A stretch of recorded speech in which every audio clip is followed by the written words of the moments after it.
patrimoine et du sud-ouest de la France. On se retrouve aujourd'hui pour une nouvelle visite numérique en Haut-Tolosan sur la thématique des love stories. Et oui, encore une. Vous allez voir que dans le sud, on ne plaisante pas avec l'amour et encore moins avec l'adultère. Nous allons découvrir des histoires tout aussi incroyables et qui ont mal tourné pour ceux qui se sont fait prendre. Vous me suivez? On y va! Numéro 1. La vengeance du terrible mari. Nous sommes au XVIIe siècle à Dox, petit village médiéval du sud-ouest où une terrible histoire d'adultère éclate au grand jour. Le 30 mai 1684, le marquis de Beaufort, personnage local, est retrouvé mort. Sapristi. Il apparaît sans nul doute que Monsieur de Turle, propriétaire du château de Pérolade, a fait assassiner l'amant de sa femme, marquis de Beaufort. Après avoir découvert le comportement volage de sa chère et tendre, Monsieur de Turle monte un véritable traquenard. Il fait écrire une lettre par son épouse pour attirer l'amant. Le marquis est alors assassiné. On peut dire que notre cher Monsieur de Turle n'a pas fait dans la dentelle, et quant à Madame de Turle, elle finit sa vie, sagement sans doute, ou bien très effrayée peut-être, à Dox où elle meurt en 1711. Numéro 2. Les clauses des chartes de coutume. On l'aura compris, au Moyen-Âge, on ne plaisante pas avec l'adultère, et plus encore en Haut-Tolosan. Le couple et la famille sont la base de la société.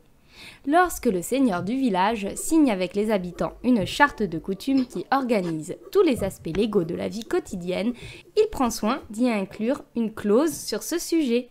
Et les châtiments prévus sont, assez dissuasifs. En voici quelques exemples. À Brignemont, il est dit que quiconque sera pris en flagrant délit d'adultère en sera puni par une amende de 20 sous toulousains à payer au dit consul pour la justice. S'il ne veut ou ne peut le faire, il sera fustigé nu sur la place publique de la dite localité. Autrement dit, ils étaient fouettés nus et qui plus est sur la place publique. C'est-à-dire devant tous les villageois qui ne devaient pas se gêner pour rigoler. Sauf si eux-mêmes avaient des choses à se reprocher, évidemment. Dans le même esprit, à Grenade ou au Castéra, les infidèles devaient courir nus dans les rues. On imagine bien le spectacle que cela pouvait donner. Numéro 3. Les traditions. Plus récemment, la répression de l'adultère est prise un peu moins au sérieux. Mais tout de même, elle est encore ancrée dans les traditions et on s'en amuse beaucoup. Au 19e et début du XXe siècle, on n'hésite pas à dénoncer d'une façon amusante les couples illégitimes. On a d'ailleurs retrouvé la tradition de la jonchée à Cox, ancien village de Popetier. Il s'agissait d'une coutume particulièrement méchante et fourbe. Lorsqu'un homme marié fréquentait une femme mariée en secret, on éclatait pour ainsi dire leur relation au grand jour avec une jonchée d'haricots blancs sur le trajet entre les deux maisons des amants. Et on peut vous dire qu'il y avait certainement du remue-ménage par la suite. Numéro 4. Les amours et adultères bonus. Vous vous souvenez de Fleurette et Jean?